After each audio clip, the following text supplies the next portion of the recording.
India Malaysia upgrade strategic partnership, discuss entry to BRICS.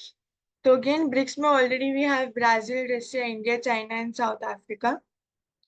तो यहाँ पे there is India and Malaysia. They decided to upgrade ties to comprehensive strategic partnership or during the leaders between Prime Minister Narendra Modi and Malaysian Prime Minister Anwar Ibrahim as the part of the visit. तो Malaysia और India के trade की बात कर रहे हैं तो Malaysia majorly exports palm oil to India to enhance strategic partnership in 2015 along with memorandum of understanding. तो इसमें हम बोल सकते हैं कि जो पैसिफिक रीजन है वो इम्पोर्टेंट बनते जा रहा है टाइम के साथ। तो इनहैंस्ड पार्टनरशिप के अंदर maritime security, defence, counter terrorism, ये पर्टिकुलरली एरियाज हो सकते हैं जिसके अंदर कॉर्पोरेशन बढ़ सकता है। अगर करंटली बात करते हैं तो एजुकेशन और रिसर्च जैसे जो प्रोजेक्ट्स हैं जिसमें मलेशियन स्टूडेंट्स इंडियन यूनिवर्सिटीज में आते हैं एंड जॉइंट रिसर्च इनिशिएटिव्स भी दोनों कंट्रीज कंडक्ट करती हैं, वो हेल्प करती हैं। इसके साथ साथ कल्चरल डिप्लोमेसी देखने को मिलती है, जैसे कि दीपावली वो भी मलेशिया में मनाई जाती है एंड मलय कल्चर जो है वो भी इंडिया के अंदर प्रमोट किया जाता है। तो कल्चरल डिप्लोमेसी देखी जाती है दोनों की टाइज के बीच में। इसके साथ साथ बोल सकते हैं कि पीपल टू पीपल कनेक्शन दोनों ही कंट्रीज के बीच में स्ट्रांग है और जो टूरिज्म है उसके थ्रू भी इंटरेक्शन बढ़ते जा रहा है। तो टूरिज्म टूरिज्म फेयर्स या फिर मार्केटिंग कैंपेनिंग्स हम कर सकते हैं और भी ज्यादा टूरिज्म को बूस्ट करने के लिए। इसके साथ साथ ASEAN, east Asia summit and Commonwealth जैसे मल्टीलैटरल फोरम्स में दोनों ही कंट्री पार्ट हैं एंड दोनों ही कंट्री एक्टिवली वर्क भी करती हैं कि नए एरियाज को एक्सप्लोर कर पाएं एंड जो बायलेटरल इश्यूज हैं उनके अंदर उनको एड्रेस कर पाए बेसिकली। एंड इंडिया ने मलेशिया के साथ 2011 या 10 के आसपास कॉम्प्रिहेंसिव इकोनॉमिक कॉर्पोरेशन एग्रीमेंट भी साइन किया था। कॉम्प्रिहेंसिव जो कि और ज्यादा चीजों को इंक्लूड करता है एंड ट्रेड को बूस्ट करने में हेल्प करेगा, इन्वेस्टमेंट फ्लोज को भी इंक्रीज करने में हेल्प करेगा। तो आसियान रीजन के एंड इंडो पैसिफिक रीजन के लिए दोनों ही कंट्रीज का रिलेशनशिप बहुत ज्यादा जरूरी हो जाता है, जो कि आगे आने वाले टाइम में इंडिया को भी हेल्प करेगा। जो इंडियन डायस्पोरा है जो वहाँ पे वर्क कर रहे हैं, प्राइमरीली तमिल ओरिजिन के लोग वहाँ पे ज्यादा मिलते हैं। तो हम देख सकते हैं कि कितना इंपॉर्टेंट रोल इकोनॉमिक लाइफ और कल्चरल लाइफ दोनों पे ही आता है। इसके अलावा मलेशिया पहली ऐसी कंट्री है जो आयुर्वेदा, योग और प्राकृतिक चिकित्सा, यूनान, सिद्धि और होम्योपैथी को लागू करने वाला है। जब मलेशिया की बात करते हैं तो उसके भी साथ हरिमऊ जो शक्ति अभ्यास है वो किया जाता है। एक्ट ईस्ट पॉलिसी का पार्ट भी है इंडिया की मलेशिया।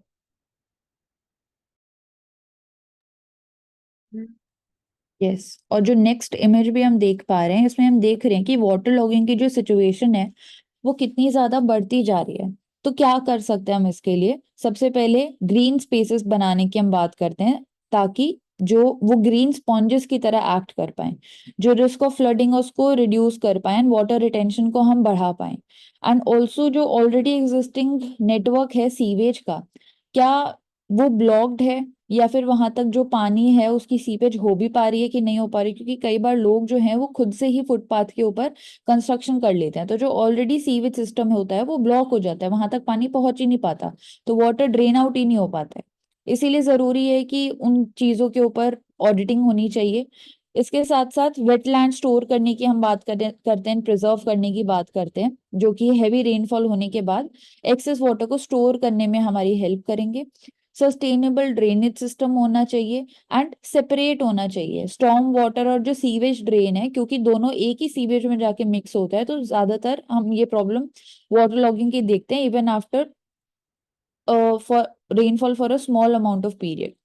तो उसके लिए जरूरी है कि दोनों ही ड्रेन्स जो हैं वो दोनों ही डिफरेंट होनी चाहिए। इसके साथ साथ जो अर्बनाइजेशन हो रही है, क्या वो टोपोग्राफी को नजर में रख के हो रही है, जो पॉपुलेशन है उसको नजर में रख के हो रही है, जो टोपोग्राफी है क्या वो उतना पॉपुलेशन प्रेशर झेलने के लिए बनी भी थी कि नहीं बनी थी। जैसे राजेंद्र नगर में भी हमने एग्जाम्पल देखा था वाटर लॉगिंग का, जिसकी वजह से ह्यूमन लाइफ भी गई। तो किस हद तक हम वो चीजें टॉलरेट कर सकते हैं, किस हद तक वो बैलेंसिंग या अनबैलेंसिंग हो रही है, वो देखना जरूरी है। तो इसके लिए डेटा होना जरूरी है।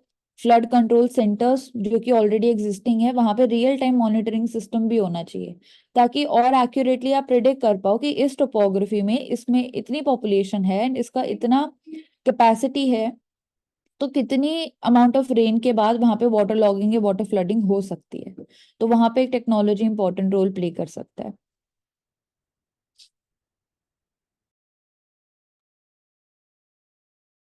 Yes, ji, thank you for that.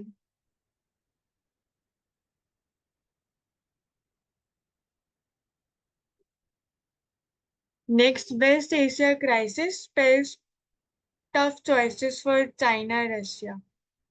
तो here this is mainly regarding the West Asia crisis, जैसे कि जो हम इसराइल पैलेस्टीन में भी रिसेंटली देख रहे थे, even the Houthi rebels, these are all the major examples, or even unrest in Iran, etc. So here this is mainly regarding the two powers, that is Russia and China. So they have common aim of undermining America's hold on West Asian security, but उन्होंने खुद के भी circles of influence create करे हैं, जैसे कि China has been more active diplomatically as a mediator role play कर रहा है for the normalization of ties between Saudi Arabia and Iran.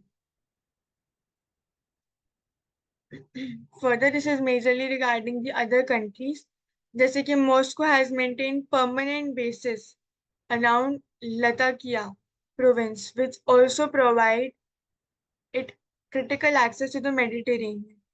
So again, when we talk about global सिर्फ बोल connectivity सकते हैं and कि जो even वेस्ट एशिया है, वेस्ट एशिया में हम 3 से 4 मेजर प्रॉब्लम्स हैं जो कि फेस कर रहे हैं। सबसे पहले तो कॉन्फ्लिक्ट हो रहे हैं, फिर हम देख रहे हैं यहाँ पे जैसे प्रेरणा ने हाईलाइट भी किया, पॉलिटिकल टेंशन हो रहे हैं एंड ह्यूमैनिटेरियन क्राइसिस देखने को मिल रहा है वेस्ट एशिया रीजन में, जिसको हम मिडल ईस्ट भी बोलते हैं। सबसे जो इमर्जिंग कॉन्फ्लिक्ट है इसराइल एंड पैलेस्टीन का केस है। इसके साथ साथ सीरिया के अंदर भी हम सिविल वॉर देख रहे हैं, येमेन कॉन्फ्लिक्ट भी चल रहा है एक साइड में। इसके साथ Iran and Saudi Arabia rivalry भी हमें देखने को मिलती है, रीजनल इन्फ्लुएंसेस उसके होते हैं अलायंसेस पे, इकोनॉमिक इन्वेस्टमेंट पे, मिलिट्री इंटरवेंशन पे, जो कि पूरे रीजन की स्टेबिलिटी को इम्पैक्ट करता है। इसके साथ साथ हम बोल सकते हैं कि जो इराक है, इराक के अंदर भी इंस्टेबिलिटी देखने को मिलती है, करंट चैलेंजेस जिसमें करप्शन, पॉलिटिकल फ्रेगमेंटेशन हो रहा है, रीजनल डायनामिक्स जिसकी वजह से चेंज होते हैं, एंड न्यूक्लियराइजेशन का भी एक चैलेंज ईरान के अंदर देखने को मिलता है। इसके अलावा टर्की के अंदर भी हम देखते हैं कि कुछ कुछ चैलेंजेस इमर्ज हो रहे हैं, लेबनान के अंदर भी कुछ कुछ क्राइसिस इमर्ज हो रहे हैं। एंड इन सब में ना कि सिर्फ रीजनल फैक्टर्स का रोल है, हम बोल सकते हैं कि जो एक्सटर्नल पावर है जैसे कि यूनाइटेड स्टेट्स, रशिया, चाइना, उनका भी एक मेजर रोल आता है। एंड ऑल्सो जो मॉस्को है, रशिया है, वो कैसे ग्लोबल साउथ के साथ अपनी पोजीशन मेंटेन कर रहे हैं, क्योंकि वो भी सैंक्शन फेस कर रहे हैं एक तरीके से, जो वेस्ट है उनके अगेंस्ट है। तो डिफरेंट डिफरेंट रीजन्स के साथ वो किस लेवल पे अपनी एंगेजमेंट को मेंटेन कर रहे हैं, वो भी इस आर्टिकल में हाईलाइट किया गया है। ह्यूमैनिटेरियन इश्यूज की बात करते हैं तो सीरिया, इराक, येमेन, इन सभी जगहों पे हमने रेफ्यूजी क्राइसिस देखा है, इसराइल के अंदर हमने रेफ्यूजी क्राइसिस देखा है एंड ह्यूमन राइट्स का वायलेशन भी देखा है। तो हम बोल सकते हैं कि ये जो छोटे छोटे कॉन्फ्लिक्ट्स हैं, जो डिफरेंट डिफरेंट रीजन्स के अंदर पॉलिटिकल इंस्टेबिलिटी है, इसका इम्पैक्ट सिर्फ रीजन पे ही नहीं रहता है, बल्कि पूरे ऑल ओवर पूरे पार्ट पे आता है, पूरे कॉन्टिनेंट पे आता है।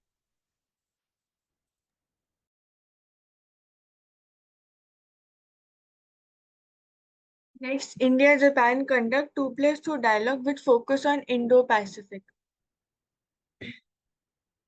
तो अगेन जो मैरिटाइम सिक्योरिटी है, टेररिज्म है, they are common enemies of both the countries. Further India Japan की बात करते हैं तो जो कल्चरल टाइज है उसमें अगेन बुद्धिज्म मेजर टाई। और हम बात करते हैं इन्वेस्टमेंट की in terms of infrastructure etcetera, तो मुंबई मेट्रो और जो दिल्ली मुंबई इंडस्ट्रियल कॉरिडोर है उसमें both the countries they have collaborated.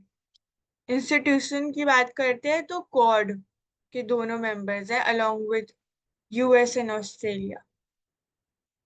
यहाँ पे 2+2 की बात हो रही है, तो मेजर कौन कौन से डेलीगेट जहाँ पे मिलते हैं, जैसे कि minister of defence, and foreign minister, external affairs minister, minister of defense and foreign affairs minister, the media 2+2 में, और ज्यादा अभी जो स्ट्रेंथनिंग के स्कोप ऑफ एरिया है, that is mainly in the defence sector. Karuna ji, you can add. की countries ने CEPA भी साइन किया हुआ है, comprehensive economic partnership agreement, and इसके साथ साथ बहुत सारी जापानीज कंपनी भी हैं जो हम इंडिया के अंदर देखते हैं ऑटोमोबाइल्स इलेक्ट्रॉनिक सेक्टर के अंदर, जैसे कि टोयोटा, होंडा, सुजुकी. इनका बहुत ज्यादा स्ट्रॉन्ग प्रेजेंस देखने को मिलता है इंडिया में, जो कि जापानीज कंट्री है.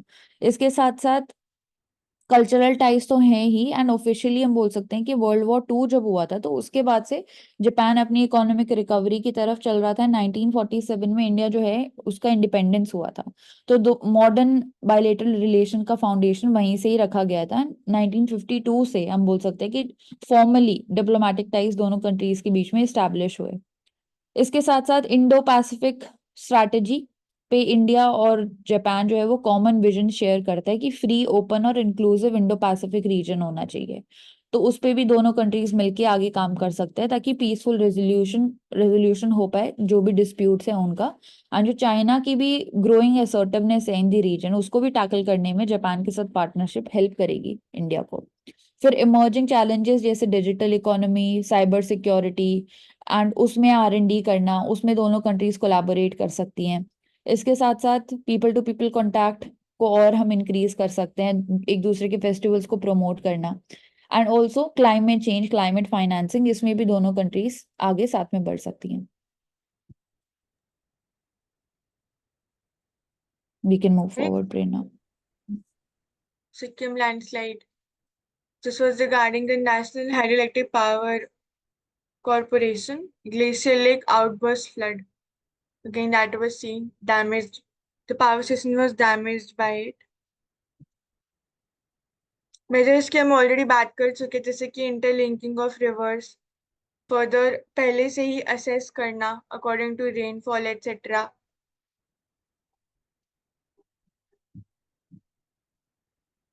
Next, Health Ministry to provide added security to healthcare employees.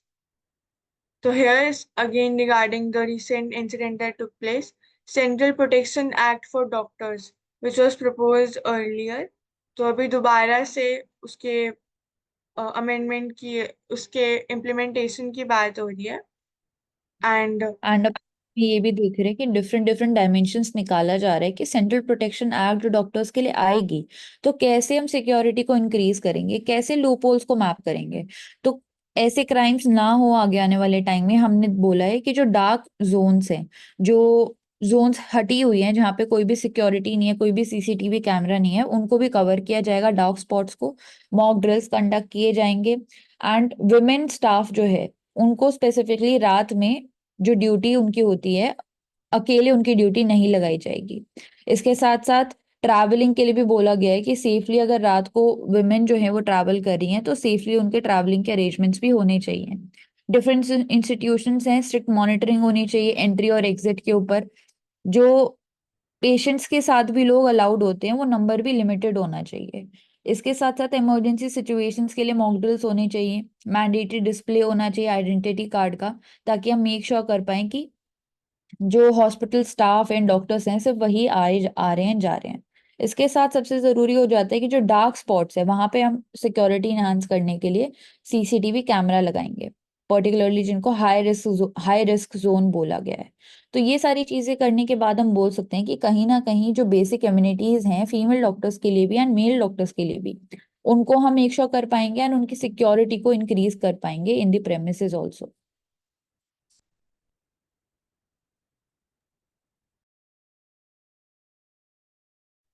trade, defense, cultural ties to be in focus during PM's visit to Poland. तो अगेन ट्रेड, डिफेंस और कल्चरल टाइज के ऊपर focus है between India and Poland. तो Donald tusk is the name of the Poland Polish counterpart of Prime Minister Narendra Modi ji. And Poland has an Indian population of around 25,000, which are out of which around 5,000 are students. तो again educational ties की हम बात कर रहे हैं. and even though significant amount of diaspora है, that is also present in Poland. फिर defence ties की हम बात कर रहे हैं. Poland has the sixth largest economy in the European Union and the bilateral trade of around $6 billion makes Poland the largest partner in Central and Eastern Europe for India. तो और ज्यादा Indian companies ने कहाँ investment करी है Poland में? In IT, pharmaceutical, farm vehicles, electronics, steel और chemical. Mainly अगर हम देखते हैं तो इन्हीं सेक्टर्स में there is investment in Poland. Karna ji, you can add on to this topic. Yes. And after 43 years किसी भी इंडियन प्राइम मिनिस्टर ने विजिट किया है पोलैंड को, इसीलिए भी ये जो विजिट है ये और ज्यादा इम्पोर्टेंट हो जाती है 45 इयर्स में. Yes. Further mpox Congo other African countries to start vaccinations. तो ऑलरेडी रेड की सिर्फ 3 वैक्सीन यूज करी जा रही है and that too originally were for smallpox. तो फॉर एमपॉक्स एक स्पेसिफिक वैक्सीन है which was specifically created for mpox itself. तो mpox transmits through close physical contact including sexual contact, लेकिन एयरबॉर्न नहीं है, एयर के थ्रू स्प्रेड नहीं होती. जो ब्लिस्टर्स फॉर्म होते हैं आइदर उनके थ्रू, अगर हम फिजिकल कांटेक्ट करेंगे स्किन का, उसके थ्रू ही ये स्प्रेड हो सकता है. इवन सेक्सुअल कांटेक्ट, फ्लूइड या फिर ब्लड अगर ट्रांसमिट हो रहा है, only then can it take place. और सिम्टम्स वही है, common fever, rashes etcetera, blisters form हो जाना. Majorly Democratic Republic of Congo में ये स्प्रेड हो रहा है करंटली, और अब ग्लोबली ये स्प्रेड हो रहा है. तो अगेन मेजर जो एयरपोर्ट्स एक्सेट्रा है वहां पर scanning etcetera becomes important, detection and there keeping them in separate safe spaces to prevent further transmission.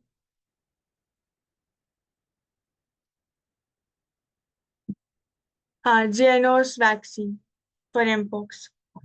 On the ethanol blending program. So here this is regarding ethanol blending, क्या इसकी significance है etc. So India is on its way to achieve its target of blending 20% of petrol with ethanol by 2025-26. Earlier जो है ये 10% से start हुआ था, and now India is on its way to achieve the 20% of mixing of petrol with ethanol. तो food versus fuel equation की यहाँ पे बात हो रही है. एंड फर्दर कैसे हम शुगर केन प्रोडक्ट्स और जो वेस्ट हो जाता है फूड, उनको भी how can we use for the ethanol blending. And food versus fuel का जो चैलेंज है वो क्यों इमर्ज होता है? वो इसीलिए इमर्ज होता है क्योंकि हमारा जो इम्फोसिस है अभी एथेनॉल प्रोडक्शन में वो फर्स्ट जनरेशन एथेनॉल के ऊपर है. फर्स्ट जनरेशन एथेनॉल जिसमें शुगर, स्टार्च, वेजिटेबल ऑयल ये सारी चीजें यूज की जाती है, मतलब वेस्ट इसके अंदर यूज नहीं किया जाता है. एंड जो सेकेंड जनरेशन है उसमें फिर हम बोलते हैं कि हस्क वगैरह और जो नॉन एडिबल होता है, नॉन फूड क्रॉप्स होते हैं, उनसे हम यूज करते हैं. ऐसे ही थर्ड जनरेशन जिसमें एल्गी यूज करते हैं, फोर्थ जनरेशन जिसमें जेनेटिकली मॉडिफाइड क्रॉप्स को हम यूज करते हैं. तो क्योंकि फर्स्ट जनरेशन ऑफ एथेनॉल के ऊपर हमारा पूरा फोकस है, जिसकी वजह से चैलेंज क्रिएट होता है कि शुगर केन को अब आप कंजम्पशन के लिए यूज करेंगे या फिर एथेनॉल ब्लेंडिंग के लिए आप यूज करेंगे. तो फूड वर्सेस फ्यूल का कॉन्सेप्ट इसलिए इमर्ज होता है क्योंकि हम फर्स्ट जनरेशन एथेनॉल के ऊपर ज्यादा फोकस कर रहे हैं अभी, जिसमें जो मेज है वो 20% टारगेट अचीव करने के लिए यूज किया जा रहा है. जैसे डेटा भी दिया हुआ है, 4.8 million hectares will have to be added to maize cultivation to meet the 20% target. तो कितना मेज एंड कितना जो फूड क्रॉप्स है वो हम कंज्यूम कर रहे हैं इसके साथ.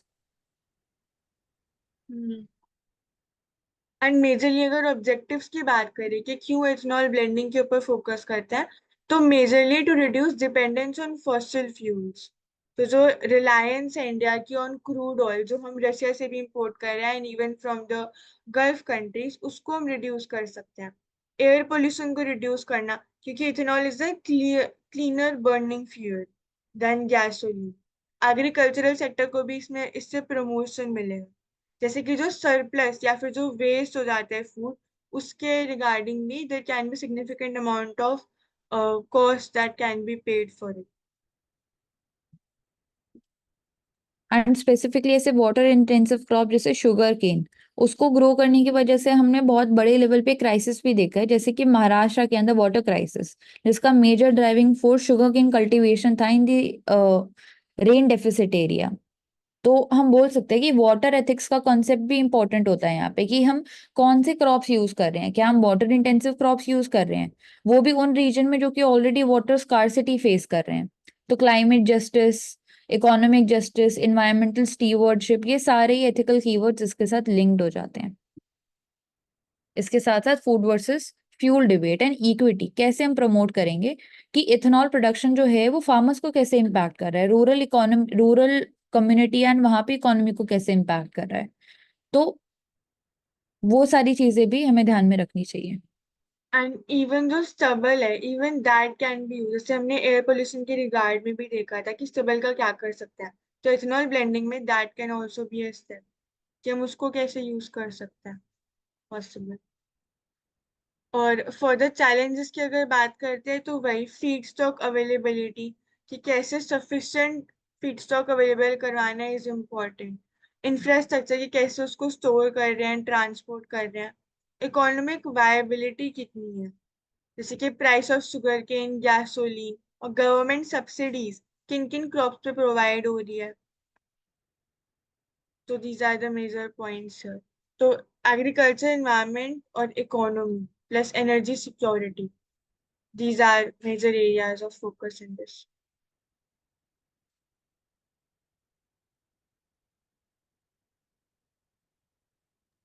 नेक्स्ट पे है। A new nasal spray to treat life-threatening allergic reactions. So here this is about epinephrine. तो ये कैसे काम करती है? तो the adrenal glands, they release epinephrine hormone from the body to cope with stressful situations. और एक class of medication से belong करती है, that works by relaxing the muscles of airways and constructing the blood vessels, which helps to tackle the drop in blood pressure due to anaphylaxis. Colonel, if you could explain its working, etc. इसमें हम बस यही बोल सकते हैं, एक type का adrenal है जिसको हम इंजेक्ट करते हैं, बट यहाँ पे इशू ये आता है कि क्या आप पेशेंट को पहले सिखाएंगे उसको इंजेक्ट करना, या फिर आप नेजल स्प्रे के फॉर्म में उसको प्रोवाइड करवाएंगे ताकि इजी टू यूज हो पाए। एंड बेसिकली जो इन्फ्लेमेशन होता है ब्लड वेसल्स के अंदर जो कि एयरवे को रिस्ट्रिक्ट करता है, उसी को ये उस स्वेलिंग को कम करता है, and basically life threatening allergic reaction जो होते हैं उनका इम्पैक्ट को कम करने में हेल्प करता है। एंड यूएस FDA अप्रूव भी है ये, तो इसीलिए जरूरी हो जाता है। Next. Long before today's lateral entity, Nehru government recruited it from open market. Can you explain this, Colonel? Recently lateral इसमें entity की तो बात हो रही थी। हाईलाइट किया जा रहा है कि पहले अभी जो एक्ट भी आया है लेटरल एंट्री को लेके इन द ब्यूरोक्रेसी, उसके अंदर भी कुछ इश्यूज आते हैं कि रिक्रूटमेंट कैसे किया जाएगा, क्या वहाँ पे रिजर्वेशन होगा कि नहीं होगा। एंड इसके साथ साथ हम बोल सकते हैं कि जो रिजर्वेशन, जो हम जिन लोगों को हम एम्प्लॉयमेंट दे भी रहे हैं, हम एक्सपोर्ट्स को लेके आ रहे हैं, तो उनकी रिलायबिलिटी कब तक होगी, जब तक सिर्फ उनको प्रोजेक्ट इंप्लीमेंट करना है, या फिर आगे लॉन्ग टर्म में जो प्रोजेक्ट्स उन्होंने इंप्लीमेंट किए हैं, अगर उसके अंदर कोई इशू क्रिएट होता है तो कौन लायबल होगा उसके लिए। तो ये कुछ क्वेश्चन इमर्ज होते हैं लेटरल एंट्री को लेके, जिसमें हमारे लिए डाइवर्सिफिकेशन जैसे ही चीजें अच्छी होंगी, हम एक्सपर्ट्स को लेके आ पाएंगे स्पेसिफिक फील्ड्स के लिए, बट देन लायबिलिटी का इशू भी उठता है in the longer term. And उसी को कंपेयर किया जा रहा है नेहरू गवर्नमेंट से आफ्टर द इंडिपेंडेंस, जब कंट्री पॉलिसीज फ्रेम कर रही थी, एंड उस टाइम पे भी ICS ने रिक्रूट किया था, एंड फर्स्ट बैच रिक्रूट हुआ था IAS का। तो शॉर्टेज था, शॉर्टेज को एड्रेस करने के लिए स्पेशलाइज स्किल्स की जरूरत थी डिपार्टमेंट्स के अंदर। तो तब देखा गया था कि ओपन रिक्रूटमेंट ऐसे ही हुआ था जैसे कि अभी लेटरल एंट्री की हम बात कर रहे हैं। तो बस उन चीजों को, कोटा को एंड उन चीजों को कंपेयर किया जा रहा है यहाँ पे। We Thank can you. Move forward. we have ended here. About the US and climate change. So US election climate change के अंदर हम दो पार्टीज देख सकते हैं, एक साइड पे डोनाल्ड ट्रम्प एंड एक साइड पे कमला हैरिस। सो कमला हैरिस जो थे, उनका क्या स्टैंड होगा क्लाइमेट चेंज के ऊपर, तो हम बोल सकते हैं कि स्ट्रांगली उन्होंने एडवोकेट किया था अंडर जो Biden's government also international cooperation को, क्लाइमेट एक्शन लेना चाहिए, सपोर्ट भी किया था कि पेरिस एग्रीमेंट को रीजॉइन करना चाहिए एंड इन्वेस्ट करना चाहिए रिन्यूएबल एनर्जी के अंदर। इसके साथ साथ climate justice and green house gas emissions उसका रेगुलेशन होना चाहिए, लेजिस्लेटिव मेजर्स लेनी चाहिए। तो ये उनका स्टैंड रहा है on the climate change. Donald Trump की अगर बात करते हैं तो स्केप्टिकल रहे हैं वो हमेशा ही, climate science and economic impact उसका कैसे आएगा, जब क्लाइमेट रेगुलेशन हम एमिशंस कम करने के लिए लगाएंगे तो इकोनॉमिक सेक्टर इंडस्ट्रीज पे कैसे इम्पैक्ट करेगा वो।